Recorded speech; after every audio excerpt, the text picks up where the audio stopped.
एक अजनबी शहर, एक सुनसान मकान और एक लड़की जो अनजाने में उस दरवाजे को पार कर चुकी थी जिसे कभी खोलना नहीं चाहिए था, क्योंकि यहाँ की हवाओं में खुशबू नहीं बल्कि किसी छुपे हुए डर की सिसकियां हैं। यहाँ दीवारों के पीछे कोई सरकता है और अंधेरे में कोई फुसफुसाता है, और यहाँ के दरवाजे एक बार बंद हुए तो फिर कभी नहीं खुलते। और जल्दी ही उस लड़की को भी ये समझ आ गया था कि ये मकान नहीं बल्कि एक पिंजरा है। पर अब सवाल ये है कि क्या वो कभी यहाँ से बाहर निकल पाएगी? ये जानने के लिए चलिए बढ़ते हैं सीधा इस कहानी की ओर। साल 1963 मेक्सिको, जहां कुछ लोगों द्वारा की गई रिसर्च के दौरान एक ऐसी जगह के बारे में पता चला जहां एक अजीब क्रीचर की खोपड़ी के साथ इंसानों की भी कई खोपड़ियां और एक अजीब सा बॉक्स पाया गया, जैसे कि यहां पर कई भयानक रस्मों को अंजाम दिया गया हो। जिसके बाद हम सिमोना नाम की एक लड़की को देखते हैं जो कि फोन पर अपने भाई से बात कर रही थी। दरअसल सिमोना किसी और देश से इलीगल तरीके से यहाँ अमेरिका आई हुई थी और वो यहाँ इस बिल्डिंग में किराए पर रहती है, मगर इस वक्त वो काफी घबराई हुई थी और यहाँ से निकलना चाहती थी। लेकिन इसी दौरान धीरे से उसके कमरे का दरवाजा खुला और सिमोना को अपने कमरे में किसी के पैरों के निशान दिखने लगे, जिसके बाद वहाँ की लाइट बंद हो गई और सिमोना ने जब उठकर देखा तो उसे वहाँ एक अजीब सा बॉक्स दिखाई दिया। और तभी एक आत्मा उसके पीछे आकर खड़ी हो गई और उसने सिमोना पर हमला कर दिया। अब इसके बाद हम एक कंटेनर में बैठी एम्बर को देखते हैं जो कि कई लोगों के साथ इलीगल तरीके से मेक्सिको से अमेरिका आई थी। वैसे आप लोग कहां से हो, मुझे कमेंट में जरूर बताना ताकि मुझे भी पता चले कि मेरी वीडियो कहां कहां देखी जा रही है।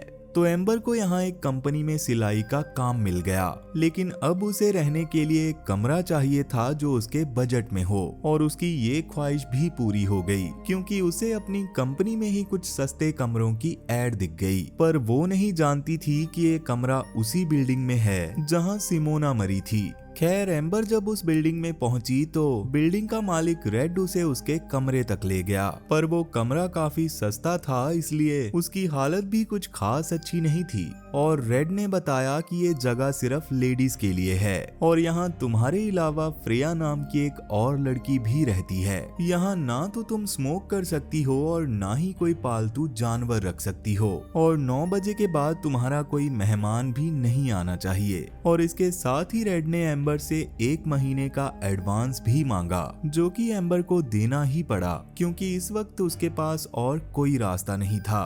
तो अब रात को एम्बर फोन पर अपनी माँ की रिकॉर्डिंग सुनने लगी। दरअसल एम्बर की माँ को एक घातक बीमारी थी और उस बीमारी ने उनकी जान ले ली, मगर इसी दौरान उसे अपने नीचे वाले कमरे से फ्रेया के रोने की आवाज आई, पर एम्बर चाहकर भी कुछ नहीं कर सकी और सो गई। अब अगले दिन एम्बर जब अपने कमरे से बाहर आई तो वहां की लाइट्स अपने आप ही बंद हो गई। तब उसने दोबारा लाइट चालू की और वहां से चली गई, लेकिन उसके जाते ही लाइट्स फिर से बंद हो गई। वहीं एम्बर को सीढ़ियों पर फ्रेया मिली और वो फ्रेया से थोड़ी जान पहचान करने लगी, मगर फ्रेया बस इतना कह के वहां से चली गई कि रेड अच्छा आदमी नहीं है। पर एम्बर इस बात को इग्नोर करते हुए ऑफिस के लिए निकल गई, पर वो इस बात से अनजान थी कि ऊपर सीढ़ियों पर खड़ी 2 आत्माएं उनकी बातें सुन रही थी। वहीं ऑफिस में एम्बर का काम उसके बॉस को कुछ खास पसंद ना आने की वजह से वो एम्बर पर गुस्सा कर रहा था, जिसके बाद एम्बर को न्यूज से पता चला कि पुलिस इलीगल तरीके से आए हुए लोगों को पकड़ रही है। इसलिए उसकी नई दोस्त किन्सी किसी से एम्बर की नकली आईडी बनवाने के लिए बात कर रही थी,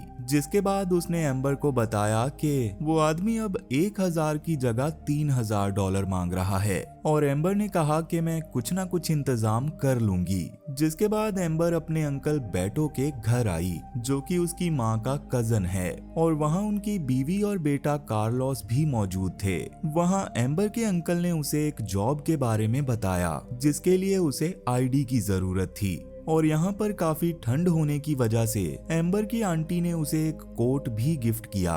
पर जब वो अपनी बिल्डिंग में वापस आई तो उसे वहां कुछ अजीब आवाजें सुनाई दी जो कि बेसमेंट से आ रही थी। और एम्बर ने जब चेक किया तो वहां पर ताला लगा हुआ था और दरवाजे पर कुछ खरोचें भी लगी हुई थी। तब इसी दौरान वहां पर रेड आया और उसने एम्बर से स्टडी रूम और बेसमेंट से दूर रहने के लिए कहा, मगर एम्बर ने रेड से कहा कि मुझे कुछ जरूरी काम आ गया है जिसके लिए मुझे मेरा एडवांस वापस चाहिए। पर रेड ने कहा कि वो पैसे तो मैंने खर्च कर दिए और एम्बर अपने कमरे में वापस आ गई। लेकिन आज फिर से उसे फ्रेया के कमरे से किसी के रोने की आवाज आ रही थी और जब उसने वहां जाकर देखा तो उस कमरे में कोई भी नहीं था। पर उसके वहां से जाते ही हमें फ्रेया के बेड के पास एक आत्मा खड़ी दिखी। अब रात को एम्बर को अपनी माँ का सपना आता है, पर इस सपने के दौरान उसे बेसमेंट का दरवाजा भी दिखाई दे रहा था। तब उसकी माँ ने एम्बर से कहा कि देखो उस कोने में क्या पड़ा है, और एम्बर के देखने पर उसे वहाँ वही बॉक्स दिखाई दिया जो सिमोना को दिखाई दिया था। और जैसे ही उस बॉक्स से 2 हाथ बाहर आए तो एम्बर की नींद खुल गई, जिसके बाद वो अपने ऑफिस आई और अपने बॉस से थोड़ा एडवांस मांगने लगी। पर उसके बॉस ने उसे मना करते हुए पैकिंग के काम पर लगा दिया, जिसके दौरान एक हाथ ने पीछे से एम्बर को छुआ। पर जैसे ही वो पीछे मुड़ी तो वहां पर कोई भी नहीं था। तो अब ऑफिस के बाद एम्बर किन्सी के साथ एक बार में आती है, जहां उसने किन्सी को बताया कि मुझे जल्दी से जल्दी आईडी की जरूरत है, पर मेरे पास अभी पैसे कम हैं। जिस पर किन्सी ने कहा कि तुम्हारे पास जितने पैसे हैं वो मुझे दे दो और बाकी मैं अपने पास से देकर तुम्हारी आईडी बनवा देती हूँ, और जब तुम्हारे पास पैसे हो जाएं तो तुम मुझे वापस कर देना। और एम्बर ने उसकी बात मान ली। अब वहां से घर जाते वक्त एम्बर काफी खुश थी, लेकिन तभी उसे अपने पीछे किसी के होने का एहसास हुआ। पर जब वो पीछे मुड़ी तो वहां पर कोई भी नहीं था, मगर उसके जाते ही हमें वहां उसकी माँ की आत्मा दिखाई दी। अब बिल्डिंग में वापस आने पर एम्बर ने देखा कि एक आदमी बेसमेंट के दरवाजे पर अपना सर मार रहा था, मगर एम्बर ने उसे इग्नोर किया और अपने कमरे में चली गई। लेकिन थोड़ी देर बाद वो आदमी एम्बर के कमरे के दरवाजे को काफी जोर से खटखटाकर उस पर अपने हाथ का निशान बनाकर वहां से चला गया। इसके बाद रात को जब एम्बर किचन में आई तो उसे वहां मरिया और पेट्रा नाम की 2 लड़कियां मिली, जो कि यहाँ की नई किराएदार हैं। पर इसी बीच रेड ने वहां आकर मरिया और पेट्रा को अपने कमरों में भेज दिया और एम्बर रेड से उस अनजान आदमी के बारे में पूछने लगी। तो रेड ने कहा कि उसका नाम बेकर है और वो मेरा भाई है। इसके बाद जब एम्बर अपने लिए कॉफी बना रही थी तो उसे कुछ आवाज सुनाई दी, जिसका पीछा करते हुए वो स्टडी रूम में पहुंची, जहां पड़ी टेप पर कुछ रिचुअल और बलिदान की बातें चल रही थी। और वो कमरा प्राचीन चीजों से भरा हुआ था, जैसे कि एक प्राचीन तलवार और बहुत सारी तितलियां। उसके साथ ही उसे एक कपल की फोटो दिखी जिसमें आदमी के चेहरे को बिगाड़ा हुआ था, और एक फोटो में एक कपल उसी बॉक्स के पास बैठा हुआ था जो एम्बर को अपने सपने में दिखाई दिया था। और इस कपल का नाम था आर्थर और मैरी, मगर गलती से एम्बर से वो फोटो गिरकर टूट गई और एम्बर उसे साफ करने लगी। लेकिन उसे नहीं पता था कि वहां खड़ी एक आत्मा उसे देख रही है। अब अगले दिन एम्बर को ऑफिस में किन्सी कहीं नहीं दिख रही थी, इसलिए उसने किन्सी को फोन लगाया, पर किन्सी का फोन बंद था। और अपने बॉस से पूछने पर उसे पता चला कि किन्सी काम छोड़कर जा चुकी है, जिसका मतलब साफ है कि वो एम्बर के पैसे लेकर भाग गई है। जिसके बाद मुसीबतों से घिरी हुई एम्बर उदास होकर अपनी बिल्डिंग में वापस लौट आई। पर नहाते वक्त उसे वाटर पाइप से कुछ आवाज आने लगी, जिसे चेक करने पर उसे पता चला कि कोई मदद के लिए चिल्ला रहा है। और इसी दौरान एक आत्मा एम्बर के पास आकर खड़ी हो गई, पर जब उसने पर्दा हटाया तो वहां पर कोई भी नहीं था। जिसके बाद एम्बर रेड से फ्रेया के बारे में पूछने आई, तो रेड ने कहा कि वो तो 2 दिन पहले ही यहाँ से जा चुकी है, और उसके साथ ही उसने कहा कि कल मैं तुम्हारे डिपॉजिट किए हुए पैसे लौटा दूंगा। और एम्बर वापस अपने कमरे में चली गई। लेकिन रात को एक तितली बेसमेंट से निकलकर एम्बर के कमरे में घुस आई, जिसको एम्बर ने अपने हाथ से मसल दिया। पर उसके बावजूद वो तितली फिर से जिंदा हो गई और उसे अपने कमरे में अपनी माँ की आत्मा दिखने लगी, जो कि उसका एक बुरा सपना था। मगर तभी उसे किसी औरत के रोने की आवाज आने लगी और उसके कमरे का दरवाजा भी खुला हुआ था, जिसके बाहर खड़ी एक आत्मा चिल्लाते हुए उसके कमरे के अंदर आ गई, जो कि मैरी की आत्मा से उसे छोड़ देने के लिए कह रही थी। पर मैरी ने कहा कि अगर मैंने तुम्हें जाने दिया तो आर्थर तुम्हारे साथ साथ मुझे भी मारेगा। और ये मैरी और आर्थर वही लोग हैं जिनकी फोटो एम्बर ने स्टडी रूम में देखी थी, और ये लोग रेड और बेकर के माँ बाप हैं। तो ये सब होता हुआ देखकर डरी हुई एम्बर जब नीचे आई तो उसे वही आत्मा बेसमेंट के पास बैठी हुई दिखी, जो गिड़गिड़ाते हुए मैरी से कह रही थी कि प्लीज तुम आर्थर की बात मत सुनो और मुझे जाने दो। और मैरी की आत्मा इस वक्त एम्बर के पीछे खड़ी थी, लेकिन तभी अचानक एक बड़े से हाथ ने उस आत्मा को बेसमेंट के अंदर खींच लिया।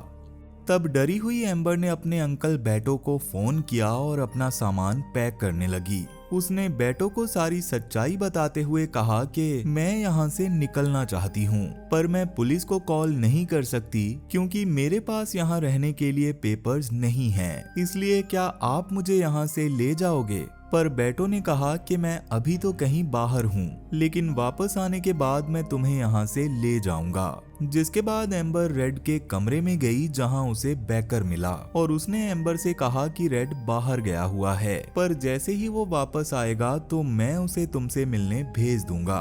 पर एम्बर सुबह होते ही वहां से बाहर निकल आई, जहां पैसे न होने की वजह से उसे कहीं भी रहने की जगह नहीं मिल रही थी। पर उसकी मुश्किलें यहीं पर खत्म नहीं हुई, क्योंकि जब वो मेट्रो में थी तो अचानक वहां की लाइट फ्लिकर होने लगी और मेट्रो से सब लोग गायब हो गए। पर एम्बर को वहां अपनी माँ की आत्मा दिखने लगी, जिसके साथ ही उसे वो बॉक्स भी दिखाई दिया। पर जैसे ही उस बॉक्स में से 2 हाथ बाहर आए तो एम्बर की नींद खुल गई और वो इस वक्त एक कैफे में थी। पर उस कैफे में एक पुलिस वाले को देखकर एम्बर डर गई और उसने रेड को फोन करके यहाँ बुला लिया ताकि वो उससे अपने पैसे ले सके। लेकिन रेड ने कहा कि मैं कहीं बाहर था और तुम फोन पर काफी डरी हुई लग रही थी, इसलिए मैं सीधा यहाँ चला आया और पैसे घर पर ही छूट गए और उसका घर यहाँ से बहुत दूर है। मगर एम्बर ने कहा कि मैं वहाँ वापस नहीं जा सकती, जिस पर रेड ने कहा कि तुम्हारे रिफंड को लेकर बेकर के साथ मेरा झगड़ा हो गया। भले ही वो थोड़ा हिला हुआ है, पर उसने शुरू से ही मेरा बहुत ख्याल रखा है, तो अब मेरा भी फर्ज बनता है कि मैं उसका ख्याल रखूं। और वो एम्बर को बहला फुसलाकर अपने घर वापस ले आया और उससे कहने लगा कि तुम्हारे पैसे मैंने तुम्हारे कमरे में रखे हुए हैं। पर कमरे में एम्बर को पैसे कहीं नहीं मिले। तभी वहां रेड आया और एम्बर ने उसे पैसों के बारे में पूछा, पर रेड ने कहा कि काश तुमने मुझे फोन ना किया होता, तुम यहाँ से नहीं जाती तो मैं तुम्हारे पैसे वापस भी कर देता, लेकिन बेकर को तुम्हारी जरूरत है। जिसके साथ ही उसने बताया कि मेरे पिता एक आर्कियोलॉजिस्ट थे और उन्हें अजीब चीजें इकट्ठा करना बहुत पसंद था, लेकिन फिर अचानक वो पागल हो गए और उन्होंने मेरी माँ को मार डाला। जिसके बाद वो जबरदस्ती एम्बर को शराब पिलाने लगा, पर एम्बर ने उसकी बात नहीं मानी। लेकिन तभी वहां पर बेकर आया और कुछ मंत्र पढ़ते हुए शराब को इधर उधर छिड़कने के बाद उसने जबरदस्ती एम्बर को शराब पिलाई और वहां से चला गया। और रेड भी एम्बर का फोन उठाकर ले गया और एम्बर ने अंदर से दरवाजा बंद कर लिया। जिसके थोड़ी देर बाद पेट्रा और मरिया ने एम्बर के कमरे का दरवाजा खटखटाया और एम्बर ने उन्हें अंदर बुला लिया और वो दोनों एम्बर से कहने लगी कि बेकर जरूर हम सबके साथ कुछ बुरा करने वाला है, इसलिए हमें साथ रहना चाहिए ताकि मौका मिलते ही हम यहाँ से भाग जाएं। पेट्रा ने कहा कि इस घर में कुछ तो है जो अजीब है, क्योंकि मैं जब से यहाँ आई हूँ मुझे मेरे घर के सपने आते हैं। सपनों में मुझे मेरा बेटा दिखाई देता है जो बिल्कुल बदला हुआ है, और उसके साथ ही मुझे दिखा एक स्टोन बॉक्स, और ये बॉक्स मुझे सोते हुए ही नहीं बल्कि जागते हुए भी दिखता है। और ये बॉक्स सिर्फ उसे ही नहीं बल्कि एम्बर और मरिया को भी दिखाई देता है। पेट्रा कहती है कि मुझे लगता है वो बॉक्स यहीं बेसमेंट में है। जिसके बाद वो सब एक ही कमरे में लेट गई लेकिन थोड़ी देर बाद दरवाजे पर एम्बर को अपनी माँ की आत्मा दिखाई दी जो कि उसे अपने पास बुला रही थी। लेकिन तभी पेट्रा और मरिया की आवाज से उसकी आंख खुली क्योंकि ये बस उसका सपना था। पर उठने के बाद उसने देखा कि बेकर और रेड पेट्रा और मरिया को पकड़कर ले जा रहे थे। तब एम्बर ने उन्हें छुड़ाने की कोशिश की मगर वो कुछ भी नहीं कर पाई। तब इसी बीच अंकल बेटो वहां पहुंचकर रेड से एम्बर के बारे में पूछने लगे और खिड़की से एम्बर ने भी बेटो को देख लिया था, पर खिड़की बंद होने की वजह से उसकी आवाज उन तक नहीं पहुंच रही थी। मगर रेड का कहना था कि यहाँ एम्बर नाम की कोई लड़की नहीं रहती। पर बेटो ने वहां पड़ा एम्बर का वो कोट देख लिया था जो उसकी बीवी ने एम्बर को दिया था। तब इसी बीच एम्बर ने खिड़की तोड़कर बेटो को पुकारा और बेटो रेड को धक्का देकर घर के अंदर घुसा और एम्बर को बचाने की कोशिश करने लगा। लेकिन एम्बर तक पहुंचने से पहले ही बेकर ने बेटो को बेरहमी से पीट पीट कर मार दिया, जिससे एम्बर और भी डर गई। इसके बाद बेकर मरिया को उठाकर ले गया और रेड एम्बर की बॉडी पर किसी तरह की भस्म लगाने लगा, जिसके दौरान उसने बताया कि मैं और बेकर किसी और देश में काम करने गए हुए थे, पर जब हम बेकर के इलाज का खर्चा नहीं उठा पाए तो हम वापस आ गए। पर यहाँ हमने देखा कि हमारे बाप ने ये सब शुरू कर दिया था। उन्होंने ही स्टोन बॉक्स की खोज की थी और उसके प्रभाव में आकर उन्होंने बाकी लड़कियों की तरह हमारी माँ को भी मार डाला। इसलिए मैंने और बेकर ने उन्हें मार दिया। जिसके बाद मैं यहाँ से निकलना चाहता था, पर बेकर ने डैड की तरह ही उस बॉक्स के साथ वक्त बिताना शुरू कर दिया। उसे लगने लगा कि उस बॉक्स ने उसे चुना है और फिर वो ठीक होने लगा। लेकिन तभी बेकर ने वहां आकर एम्बर के मुंह पर भस्म और खून लगाया और उसे उठाकर बेसमेंट की ओर चल पड़ा, जहां रास्ते में उन सभी औरतों की आत्माएं खड़ी थी जिन्हें आज तक इस घर में मारा गया था। इधर बेसमेंट में पहुंचकर बेकर ने मरिया की लाश को हटाकर एम्बर को वहां पर बांध दिया और उस बॉक्स को खोलकर उसके सामने कुछ मंत्र पढ़कर वहां से चला गया। और एम्बर वहां से निकलने का रास्ता खोज रही थी, जिसके दौरान बेटो वहां आकर एम्बर को छुड़ा के ले गया। पर तभी वहां की लाइट्स अचानक बंद हो गई और बेटो भी गायब हो गया और एम्बर को उस बॉक्स के दूसरी ओर अपनी माँ दिखाई देने लगी, जैसे इस घर में आने के बाद उसे सपने में दिखती थी और वो एम्बर को यहीं रुक जाने के लिए कह रही थी। पर जब एम्बर ने उनकी बात नहीं मानी तो वो जबरदस्ती एम्बर को यहाँ रोकने लगी।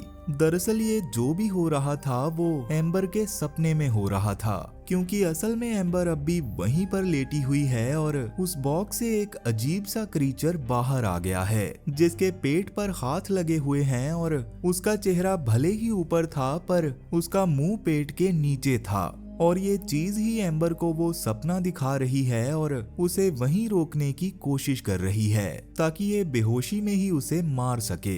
पर एम्बर को अब ये समझ आ गया था कि ये उसकी माँ नहीं है, इसलिए वो एक तकिए से अपनी माँ को मारकर बेहोशी से बाहर आ गई। पर उसके जागते ही वो चीज फिर से अपने बॉक्स में चली गई और एम्बर ने उस बॉक्स को बाहर से बंद कर दिया, जिसके बाद उसने स्टडी रूम से वो प्राचीन तलवार उठाई और रेड और बेकर पर हमला कर दिया।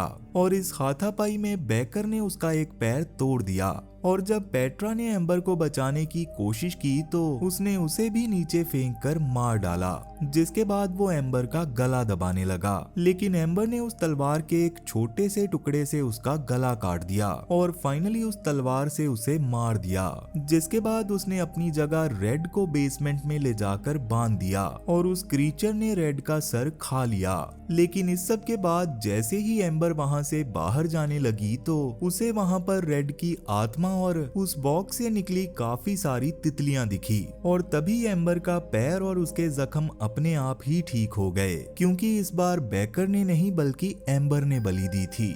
और रही बात इस बॉक्स की, तो ये बॉक्स प्राचीन एज़टेक सभ्यता से जुड़ा हुआ है। ये एक प्राचीन पत्थर का बॉक्स है जिसे एक खतरनाक दानवी शक्ति को कैद करने के लिए बनाया गया था, जो कि इंसानों की बलि मांगती है और जिसे भी ये दानव मारता है उसकी आत्मा को मुक्ति नहीं मिलती, बल्कि उसकी आत्मा हमेशा के लिए इसी घर में कैद हो जाती है। और जो भी इस बॉक्स को खोलता है वो इसके श्राप के प्रभाव में आ जाता है। जैसे कि एम्बर ने रेड की बलि देने के लिए जब उस बॉक्स को खोला तो ये श्राप उसे लग गया और एम्बर द्वारा दी गई रेड की बलि से वो दानव शक्ति संतुष्ट हो गई, जिसके बदले में उसने एम्बर को हीलिंग पावर्स दी, जिसका मतलब साफ है कि अब एम्बर ही इस बॉक्स की नई मालिक है। और इसी के साथ ये कहानी यहीं पर खत्म हो जाती है। तो वीडियो पसंद आई हो तो वीडियो को लाइक जरूर करना, और अगर तुम चाहते हो कि मैं तुम्हारी बताई किसी मूवी पर वीडियो बनाऊं तो जल्दी से इस चैनल को सब्सक्राइब करो और उस मूवी का नाम कमेंट करो। तो चलो फिर मैं अब आपसे मिलूंगा नेक्स्ट वीडियो में, और तब तक के लिए tata bye bye, Radhe Radhe.